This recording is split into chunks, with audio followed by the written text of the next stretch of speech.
안녕하세요. 2020 떡제조 기능사 필기 강사 수아쌤입니다. 반갑습니다. 여러분 감기 안 걸리고 잘 지내고 계시죠? 자, 오늘부터는 다시 파트 3 위생 안전관리랑 그 다음에 파트 4 계속해서 제가 쭉쭉쭉쭉 연결해서 어차피 강의를 할 건데요. 여러분들 앞에 떡류 만들기라든지 이런 부분은 이해가 한 70%에 암기가 30%를 동반하는 파트 부분이었다면 뒤쪽으로 갈수록 머리가 어지러워요. 무슨 뜻이냐면 이해는 10% 정도에 암기를 90% 정도 해주셔야 되는 과목이라고 생각하시면 되실 것 같아요. 그런데 어렵다고 그래서 이 뒷부분을 전부 다 포기를 하시면 앞에 30문제, 뒤에 30문제인데 뒤에 30문제를 전부 다 포기하시게 되면 저희가 합격을 할 수가 없잖아요. 그렇죠? 그래서 이 30문제 중에서도 얼추 반 이상을 맞아야지만 저희가 합격을 할 수 있습니다. 그러면은 요 반만이라도 좀 맞자라는 마음으로 공부를 좀 해주셨으면 좋겠고, 암기해야 되는 부분을 기본적으로 좀 출제 빈도가 있는 거를 제가 별표를 쳐드릴 테니까 그거라도 조금 보고 들어가시면 조금 더 좋지 않을까라고 생각을 합니다. 지금부터 시작하겠습니다. 페이지 116페이지 펴주세요. 앞에 책이랑 볼펜 그리고 필기 가능한 조그마한 노트 정도 준비해 주시면 좋을 것 같습니다. 116페이지에 우리가 개인 위생 관리 쪽을 볼게요. 계속해서 반복해서 말씀드릴 부분인데요. 아직 기출문제는 없지만 어떤 조리사 시험이든 이 부분은 무조건 암기해야 되는 파트가 있습니다. 바로 영업에 종사하지 못하는 질병에 관련된 건데요. 자, 영업에 종사하지 못하는 질병 뭐가 있냐면 1군 감염병이에요. 그러니까 감염병 중에서도 저희가 1군, 2군, 3군 이렇게 나뉘는데 그 중에서 1군 감염병에 대해서는 저희가 영업에 종사하지 못하는 질병으로 아예 분류를 해놨습니다. 1군 감염병에 속하는 건 뭐냐면요. 여기 써 있는 것처럼 콜레라, 네, 장티푸스, 파라티푸스, 세균성 이질, 장출혈성 대장균 감염증, A형 감염, 결핵인데 비감염성인 경우는 제외예요. 근데 이거를 비감염성인 경우도 포함 이렇게 될 경우에는 틀린 답안이 되겠죠. 피부병 또는 그 밖의 화농성 질환. 저희가 음식을 만들기 때문에 고름이 손에 있거나 뭐 화농성 질환이 있는 경우에는 아무래도 음식물에 유입될 가능성이 높기 때문에 1군 감염병에 속합니다. 후천성 면역 결핍증 에이즈 있죠. 이렇게 1군 감염병은 무조건 암기를 해주셔야 되는 부분이니까요. 계속해서 되뇌이시면 좋을 것 같고 영상을 보시거나 아니면 들으시면서 반복하셨으면 좋겠습니다. 제가 한 번 더 읽어볼게요. 1군 감염병은 콜레라, 장티푸스, 파라티푸스, 세균성 이질, 장출혈성 대장균 감염증, A형 감염, 결핵, 비감염성인 경우엔 제외예요. 피부병 또는 그 밖의 화농성 질환, 후천성 면역 결핍증 에이즈 이렇게 있다는 거 반드시 암기해 주셨으면 좋겠습니다. 저희가 4번 개인위생관리 표를 이렇게 한번 보면요. 되게 기본적이고 굉장히 상식적인 수준의 문제인 거죠. 매일 청결하게 감고 긴 머리를 깨끗하게 묶어준다. 시험장에서는 잔머리가 보이지 않게 한다. 깨끗하고 단정한 조리복용 모자를 착용한다. 쭉쭉쭉쭉 읽어보면은 당연해 하다가 조금 헷갈려 하시는 부분이 있습니다. 바로 맨 밑에 줄이에요. 앞치마 부분에 전처리용, 배식용, 세척용 등 상황에 맞춰 다른 앞치마를 착용한다. 다른 장갑을 착용한다. 다른 장화를 착용한다. 이런 식으로 어떤 파트별로 옷을 갈아입어야 되고 그 다음에 바꿔주어야 되는 부분에 대해서 그렇게까지 할 필요 있나 라고 생각하시는 분들이 꽤 있어요. 근데 이게 시험 문제에 가능한 부분이기 때문에 다른 앞치마로 바꿔서 착용하거나 아니면 다른 장화로 갈아 신고 다른 신발로 갈아 신고 그 다음에 조리복이랑 외출복을 구분해서 입고 이런 부분은 반드시 한 번 더 생각해 보고 넘어가 주시면 좋을 것 같습니다. 117페이지 보시면 흰색의 면 소재예요. 이거를 바꿔서 컬러감 있는 눈에 확 띄는 이라고 표현이 된다면 옳지 않은 걸로 표시하셔도 괜찮을 것 같습니다. 흰색의 면 소재 조리복으로 입는 것이 가장 좋다. 목둘레가 이렇게 늘어나 있고 막 꼬질꼬질하게 때가 껴있고 이러면 안 되겠죠. 목둘레가 늘어나 있지 않고 단정한 것으로 입으시면 좋을 것 같습니다. 또 나오죠. 하이의 맨 마지막 줄, 하이의 네 번째 줄 한번 보실게요. 외출복과 구분 보관 관리해야 하며 조리복으로는 외출하지 않는다. 저희가 조리를 하다가 밖에 나가게 될 경우에는 일반 사복이나 외출복으로 다시 갈아입고 외출을 해야 됩니다. 그래서 손 같은 경우도 매니큐어를 바르지 않는다, 귀걸이를 하지 않는다, 반지를 끼지 않는다, 목걸이를 하지 않는다, 화장을 너무 진하게 하지 않는다, 뭐 부착물을 너무 많이 붙이게 되면 요리하다가 뭐 눈썹 같은 게 떨어질 수 있잖아요. 너무 부착물을 과하게 붙이지 않는다. 뭐 이런 기본적인 상식선에서의 문제이기 때문에 이 부분은 반드시 맞춰주셔야 되는 문제입니다. 자, 117페이지 개인 건강 관리 및 태도 맨 마지막에 있는 내용 중에서 그 중에서도 세 번째 줄에 있는 거 한번 같이 읽어보도록 하겠습니다. 작업 중에 화장실을 갈 때는 탈의실에서 작업복, 작업모, 작업 신발 등을 바꿔서 착용하고 간다 라고 되어 있는데 한마디로 개인 위생관리 쪽 파트를 보시면 청결해야 된다, 깨끗해야 된다, 요리할 때와 나갈 때, 밖에서 생활할 때는 옷, 신발 모든 게 다 바꿔진 상태로 나가야 된다라고 기억을 해주시면 될 것 같아요. 관련되어 있는 기출문제가 있어요. 우리 250페이지 43번 한번 볼까요? 250페이지 43번을 보시면은 떡 제조 시 작업자의 복장에 대한 설명으로 틀린 것은 이라는 기출문제가 나와 있죠. 한번 읽어보세요. 1번 지나친 화장은 피하고 인조 속눈썹을 부착하지 않는다. 네, 그 떨어질 위험이 있으니까. 2번 반지나 귀걸이 등 장신구를 착용하지 않는다. 굉장히 당연한 이야기예요. 3번 작업 변경 시마다 위생 장갑을 교체할 필요는 없다. 4번 마스크를 착용하도록 한다. 마스크를 착용하는 게 맞겠죠? 그러면은 내가 내용을 모르고 있어도 3번이 틀린 거를 바로 아실 수 있을 거예요. 위생장갑을 교체할 필요가 없는 게 아니고 교체를 해 주어야 한다라고 생각하시면 되실 것 같습니다. 정답은 3번이에요. 뒤에 이어서 118페이지 계속 이어가겠습니다. 오염 및 변질의 원인이 나와 있는데요. 우리 이거를 잠재적 위해식품이라는 거하고 식품의 변질에 영향을 주는 인자, 그 다음에 부패 미생물 이렇게 나뉘어 있어요. 그래서 요 세 개를 다 보실 건데 아직 기출되어 있는 데에는 없습니다. 기출문제는 아직 나오지 않았어요. 저희가 1일분밖에 안 지났기 때문에. 근데 잠재적 위해식품이란 무엇인가? 달걀, 유제품 이런 거는 저희가 상온에다가 2시간 이상 놔두면은 금방 상하는 식품이잖아요. 그런 걸 바로 잠재적 위해식품이라고 말을 해요. 근데 그 잠재적 위해식품이 변하는 방법이 4가지로 방법이 있는데 바로 부패, 변패, 산패, 발효 이렇게 4가지로 나뉜다라고 나와 있어요. 제가 표에다가 앞에다가 이렇게 네모나게 이렇게 가로를 네모난 가로를 친 거는 그만큼 그 부분 한 번 더 봐주십사 해서 거기다 그렇게 넣은 거거든요. 부패는 단백질이고요. 단백질이 악취가 발생하고 썩고 이런 거고요. 변패는 탄수화물이나 지질식품이 상하는 걸 말합니다. 그리고 산패는 지방이 공기와 산소 중에 결합이 돼서 저희가 변색이 되거나 냄새가 변질되는 현상을 말해요.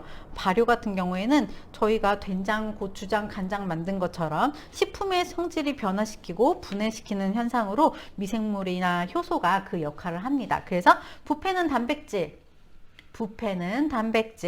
변패는 탄수화물이나 지방, 산패는 지방, 그죠? 발효는 미생물이나 효소가, 그러면은 여기서 질문 밑에 써 있는 아주 작은 글 한번 볼게요. 떡이나 밥 등이 미생물의 분해 작용에 변질되는 현상은 떡이나 밥은 탄수화물 및 지방이잖아요. 그러니까 변패에 속합니다. 이 중에서 미생물에 의한 식품 변질 현상이 아닌 것은 미생물에 의해서 식품 변질 현상이 나타나는 게 아닌 건 바로 산패입니다. 이 중에서 우리 몸에 유익한 균을 생성하는 현상은 우리가 효소가 생기면서 간장, 된장, 고추장 같이 맛있는 걸 먹을 수 있고 그게 오히려 건강에 유익한 균을 형성하는 거기 때문에 발효가 정답입니다. 그래서 우리는 부패, 변패, 산패, 발효를 구분할 수 있는 능력을 가지고 계시면 될 것 같아요. 식품의 변질, 그러니까 부패, 변패, 산패, 발효를 일으키는 데에는 중요한 요소가 있는데요. 그 요소는 바로 영양소, 수분, 온도, pH, 산소 등이 식품 변질에 영향을 줍니다. 그래서 변질의 대표적인 원인으로는 식품 자체의 효소 작용으로 인해서 변질이 되거나 식품 내에서 그냥 걔네 안에 있는 어떤 물질이 막 변해가지고 생기는 그런 현상이 있고요. 그 다음에 식품 안에서 미생물이 이제 번식을 해서 변하는 경우가 있고요. 산소와 만나서 산화되거나 비타민 파괴 및 지방 산패 등이 원인이 됩니다. 부패 미생물 쪽에서는 아직까지 기출 문제가 없긴 하지만 저온균, 중온균, 고온균에 대한 기출 문제는 다른 조리사 시험 필기에서는 굉장히 흔하게 나오는 기출 문제이기 때문에 여러분들 저온균, 중온균, 고온균, 그 다음에 미생물의 적당한 영양소, 수분, 온도, pH, 산소가 있어야 생육이 가능한데 그 부분에 대해서도 간략하게만 조금 보고 넘어가 주시면 좋을 것 같아요. 저희가 기출문제가 얼마나 더 깊어지고 얼마나 다양한 범주에서 점점 기출문제가 나올지 모르겠지만 이 부분에서 나올 수도 있는 부분이기 때문에 한 번만이라도 한번 쭉 읽고 이해가 안 되는 부분은 빨간 펜으로 좀 그어가서 좀 넘어가 주시면 될 것 같습니다. 제가 요 위생 안전관리 파트를 책으로 편집을 할 때요, 책으로 만들어 나갈 때 여러분들이 어디가 제일 많이 헷갈릴까라고 좀 굉장히 고심을 많이 했어요. 근데 제가 일반적으로 생각을 했을 때 식중독도 그렇고 바이러스성 감염도 그렇고 뭐 기생충도 그렇고 뭐 자연독도 그렇고 화학적 독도 그렇고 이게 다 그냥 나쁜 거라는 느낌으로 그냥 한 뭉탱이로 이렇게 한 묶음화 되어 있는 거예요. 근데 그게 시험 문제에서는 그렇게 한 묶음으로 이렇게 나오지 않고 세분적으로 이게 아닌 건 저건 아닌 건이라고 말을 하기 때문에 저희가 그걸 구분해 줄 수 있는 능력이 반드시 필요하더라고요. 그래서 제가 넣은 표가 바로 120페이지에 있습니다. 네, 제가 이 위생안전관리 파트 쪽에서 특히나 식중독과 감염병을 요 책으로 만들 때 헷갈려 하실 것 같다라고 느꼈던 건 뭐냐면 여러분들 생각할 때는 식중독도 세균성 식중독, 바이러스성 식중독, 그 다음에 화학물질로 인한 식중독 거의 다 같은 느낌으로 한 뭉탱이로 가지고 계시고 감염병도 그냥 경구감염이랑 인수공통감염이랑 그것도 똑같은 감염병으로 인식하고 계시기 때문에 이게 폴더가 이렇게 나뉘어져 있지 않더라고요. 그래서 이해하시는데 굉장히 어려워하실 것 같다라고 생각을 해서 만든 표가 바로 120페이지에 있는 표입니다. 120페이지에 있는 표를 보시면 식중독, 그 다음에 감염병을 이렇게 폴더로 두 개로 나뉘어 있으니까 그것도 한번 보시고요. 제일 중요하고 암기를 한번 해주셨으면 좋겠는 건 바로 밑에 표입니다. 식중독과 감염병, 기생충증, 기타 이렇게 나뉘고요. 식중독은 다시 세균성 식중독, 자연독 식중독, 화학적 식중독으로 세 개로 분류가 되고 감염병도 경구감염병, 입을 통해서 걸리는 감염병과 인수공통감염병 이렇게 두 개로 나뉩니다. 그래서 여러분들이 이렇게 밑에 표를 조금 암기를 하시면 뒤쪽에 이론적인 내용이 들어갈 때 그거는 식중독 중에서도 화학적 식중독이구나. 이거는 감염병 중에서도 인수공통 감염병 쪽에 속하는 거구나 라고 보실 수 있기 때문에 이 표는 반드시 암기를 해주시기를 부탁드립니다. 별표 땡땡 해주시고 넘어갈게요. 디테일하게 문제를 굳이 잡자면 미생물 증식의 3대 조건, 영양소, 온도, 수분 요거 한 번 더 암기해 주시면 좋을 것 같습니다. 굉장히 얇게 넘어갈 수밖에 없는 게 현재 위생안전관리 파트에서 이쪽 부분이 그렇게 심도 깊게 다뤄지지 않고 있기 때문인데 그렇다 하더라도 요 이해가 기본적으로 바탕이 되지 않으면 뒤에 이론 공부하시기가 굉장히 어려워지시니까요. 요 표 반드시 암기해 주시고 그 다음에 기본적인 식중독과 감염병을 구분하는 거 한 번 더 쭉 보시고 뒤에 파트를 공부해 주시면 좋을 것 같습니다. 121페이지 넘어갈게요. 121페이지에 감염병의 3대 요소가 있는데요. 이것도 별표 쳐주세요. 감염병의 예방 쪽에다가 별표를 쳐주세요. 감염병 발생의 3대 요소는 감염원, 감염 경로, 숙주의 감수성으로 나뉘어요. 딱 사지선다형으로 나오기 굉장히 안성맞춤인 그런 내용입니다. 감염원이 있고 감염 경로가 있고 숙주의 감수성이 있어요. 자, 감염원이라는 건 병원체, 병원소 라고 생각하면 되고요. 환자라고 생각하시면 되는 거예요. 감염 경로라는 건 당연히 감염이 되는 길, 감염 전파 방법, 아니면 환경 요소 같은 거를 뜻하고요. 숙주의 감수성이라는 건 개인의 면역성이라고 생각하시면 돼요. 숙주의 감수성은 뭐? 개인의 면역성이라고 생각해 주시면 돼요. 그러면 감염병을 예방하려면 어떻게 해야 될까요? 감염원을 조기에 발견을 하고 한 명이 걸렸어. 그러면은 그게 퍼지게 놔둬야 되나요? 아니면 빨리 발견해서 빨리 치료를 해줘야 되나요? 그렇죠. 빨리 발견해서 빨리 치료를 해줘야 돼요. 그러니까 감염원을 조기 발견하고 격리하고 치료해서 빨리 낫게 도와줘야 되겠죠? 감염 경로, 어느 통로로 해서 이 감염병이 들어온 거지? 그러면 빨리 그 길을 찾아서 저희가 소독을 하고 오염됐거나 의심되는 제품은 바로 폐기하고 설비와 도구들을 소독하여 사용한다 입니다. 이거 식중독이랑 조금 헷갈려 하시는데 식중독 같은 경우에는 단체 급식소에서 식중독이 걸렸을 때에는 이 감염 경로에 있는 음식물을 전부 다 폐기하면 될까요? 안 돼요. 왜냐면 걔를 일부 수거해 가서 우리가 왜 식중독이 걸렸는지를 파악해야 되잖아요. 그렇기 때문에 전량 폐기한다라는 게 만약 그 단체 급식 관련되어 있는 내용이 포함되어 있다면 그건 틀린 말입니다. 하지만 감염병 쪽에 들어오게 되면은 저희는 의심되는 제품을 폐기하고 설비와 도구들을 소독하면서 저희가 사용을 해야죠. 예를 들어서 횟집이에요. 횟집에서 뭔가 감염이 된 것 같아요. 그러면 저희는 어떻게 해야 돼요? 빨리 도마, 칼, 앞치마 바꾸면서 소독하고 열탕 소독하고 전부 다 깨끗하게 소독을 하고 내가 생각할 때는 저 회가 약간 상해서 적에 나가서 감염이 걸린 것 같아 라고 하면은 그걸 그냥 가만두면 되나요? 아니면 폐기해야 되나요? 그쵸? 그거는 폐기를 해줘야 되는 거예요. 이렇게 구분을 해서 저희가 고민을 해보시면 좋을 것 같습니다. 숙주의 감수성을 높여야 돼요. 그러면 면역력을 높여줘야 되는 거죠. 그래서 개인의 면역력을 증강시키는 방법에는 굉장히 심플한 게 있습니다. 뭐? 예방접종이겠죠. 예방접종을 통해서 개인의 면역력을 증강시킨다라고 생각하시면 됩니다. 병원체에 따른 감염병의 종류도 암기를 해주셔야 돼요. 암기 계속 암기 하는데 정말로 문제가 어느 파트에서 나올지 아직까지 기출문제 한 번 가지고는 안 나왔으니 기출문제 한 번도 안 나왔으니 요 파트는 암기하지 말고 넘어가세요 라고 하기에는 너무 심도가 깊은 좋은 문제가 많이 나올 가능성이 있어요. 그래서 여러분들이 앞에 정말 어려우시면 1파트, 2파트, 4파트 먼저 마스터 하시고 3파트를 다시 공부하시면 좋은데 제 마음으로는 1파트, 2파트는 이론적이고 내가 상식적인 선에서도 많이 나오기 때문에 3파트, 4파트의 시간 할애를 조금 더 많이 해주시면 좋지 않을까? 그러면 합격률이 좀 더 높아지지 않을까라고 개인적으로 생각을 합니다. 감염병 예방이 이제 이렇게 되는 거죠. 한 번 더 얘기해 볼게요. 감염병 발생의 3대 요소를 예방하면 되는데 아래와 같다. 감염병을 예방하려면 감염원 환자를 조기 발견하고 격리하며 치료를 하며 전파를 막는다.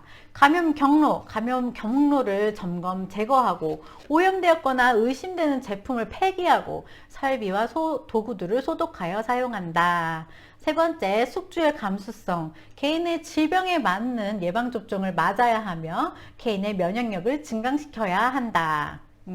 이래서 감염원인데 뭐 감염 경로 부분에서 이제 제품을 전량 폐기하진 않는다 뭐 이렇게 나오거나 설비와 도구들을 소독할 필요는 없다라고 하면 틀린 답이겠죠. 그 정도는 좀 구분해 주실 수 있으실 거라고 생각합니다. 병원체에 따른 감염병의 종류에서도 이렇게 나올 수 있어요. 다음 중 세균성 감염병이 아닌 것은? 문제 내기 굉장히 쉽죠. 다음 중 바이러스성 감염병이 아닌 것은? 이라고 질문을 충분히 할 수 있는 부분이에요. 그래서 이 부분도 암기를 해주시면 좋고 정말 시간이 없으시면 우선 넘어가시는 걸로 할게요. 자, 요건 뒷부분인데 저희가 122페이지에서 영업에 종사하지 못하는 질병, 영업에 종사할 수 있는 질병이라는 칸이 있잖아요. 그 칸에 별표 3개 해주세요. 별표 3개. 영업에 종사하지 못하는 질병, 앞에서도 계속 제가 말씀드렸지만 그 부분 암기해야 된다고 말씀드렸잖아요. 그거랑 영업에 종사할 수 있는 질병이랑 같이 암기를 해주시면 좋을 것 같습니다. 영업에 종사하지 못하는 질병에 제가 한번 볼게요. 콜레라, A형 간염, 피부병, 그런데 거기에 독감 이렇게 들어가면 좀 이해가 돼서 독감을 바로 찍어 주실 거예요. 하지만 거기에 두창 이렇게 들어가면 헷갈리기 시작하시는 거예요. 두창? 아, 두창이 있었던가? 그래서 영업에 종사하지 못하는 질병은 무조건 암기해 주시고, 영업에 종사하지 못하는 질병 외에 영업에 종사할 수 있는 질병이지만 헷갈릴 수 있는 질병 한두 개는 반드시 암기해 주시기 바랍니다. 그리고 위생 관련되어 있는 이제 법이 쭉 나와요. 일장 총칙, 네, 감염병에 대한 그런 법을 제가 넣어놨는데요. 그 부분은 아직까지는 너무 디테일하게 막 꼼꼼히 보시다가 지치실 수 있으니까 그 부분은 넘어가는 걸로 할게요. 시간이 정말 되시고 책을 3회독 정도 하셨는데 조금 더 꼼꼼하게 시험 보시고 싶으신 분들은 그때 한 번 더 법의 총칙을 한번 읽어봐 주시면 좋을 것 같아요. 제 선에서는 나름 정리해서 집어넣은 파트 부분이라 한번 읽고 싶은 욕심이 가득가득 나지만 이 부분을 읽게 되면은 여러분들 이미 막 법이란 너무 졸리고 막 힘들고 우선 용어 자체도 어렵기 때문에 받아들이기 조금 어려우실 수도 있어서 우선은 스킵하도록 하겠습니다. 식중독의 분류 부분인데요. 이 부분부터 해서 볼게요. 식중독의 분류 126페이지. 여기서부터는 제가 다시 챕터를 꺼내 가지고 설명을 드리도록 할게요. 다음 영상으로 넘어가 주세요. 감사합니다.